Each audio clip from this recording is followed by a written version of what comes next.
आपल्या जीवनामध्ये देवाचं नाव किती महत्त्वपूर्ण आहे हे सांगणारी ही एक कथा आहे. एका गावात एक श्रीमंत कुटुंब राहत असतं. नवरा बायको भरपूर दानधर्म करायचे, पण त्यांचा मुलगा देवधर्म काही करत नव्हता. लहान होता तेव्हा काही वाटले नाही, पण जसजसा मोठा झाला तसतशी घरच्यांना चिंता पडली की पुढे याचे कसे होणार. हा तर देवाचं काहीच करत नाही. एकदा गावात एक साधू येतात.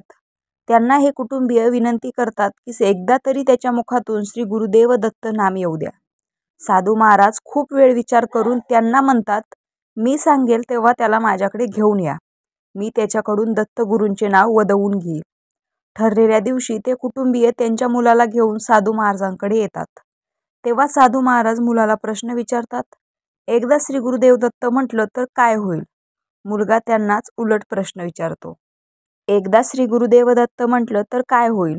मुलाच्या तोंडून दत्तगुरूंचे नाव आले हे बघून घरच्यांना आनंद होतो आणि ते निघून जातात. कालांतराने वयोमानाने त्या मुलाचे निधन होते आणि तो यमधर्मापुढे उभा असतो.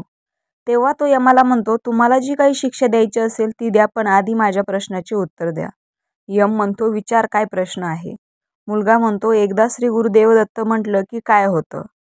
यम म्हणतो, मला दत्तगुरूंबद्दल माहीत आहे, पण एकदा श्री गुरुदेव दत्त म्हटलं की काय होतं हे मला नाही सांगता येणार. यासाठी आपण ब्रह्मदेवाकडे जाऊ, तेच या प्रश्नाचं उत्तर देतील. मुलगा म्हणाला, मी ब्रह्मदेवाकडे येईल, पण तुम्हाला माझ्या प्रश्नाचे उत्तर आले नाही म्हणून तुम्ही मला पालखीमध्ये बसवून ब्रह्मदेवाकडे घेऊन जायचं. त्या पालखीचे भोई तुम्ही होणार. यमदेव तयार होतात.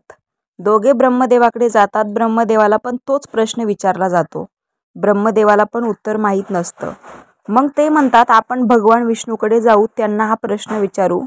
तेव्हा तो मुलगा म्हणतो, माझ्या प्रश्नाचे उत्तर तुम्हाला आले नाही म्हणून तुम्ही पण पालखीचे भोई होणार.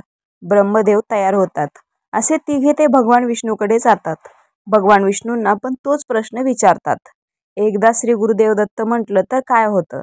विष्णू उत्तर देतात, दत्तगुरूंबद्दल मला पण खूप माहिती आहे, पण एकदा गुरुदेव दत्त म्हटलं की काय होतं ते मला पण सांगता येणार नाही. आपण भगवान शिवांकडे जाऊ, त्यांना नक्की माहीत असेल. आता पालखीचे 2 भोई झाले असतात. मुलगा विष्णूंना पण म्हणतो की तुम्हाला माझ्या प्रश्नाचे उत्तर आले नाही म्हणून आता तुम्ही पंखा घेऊन मला हवा घालणार.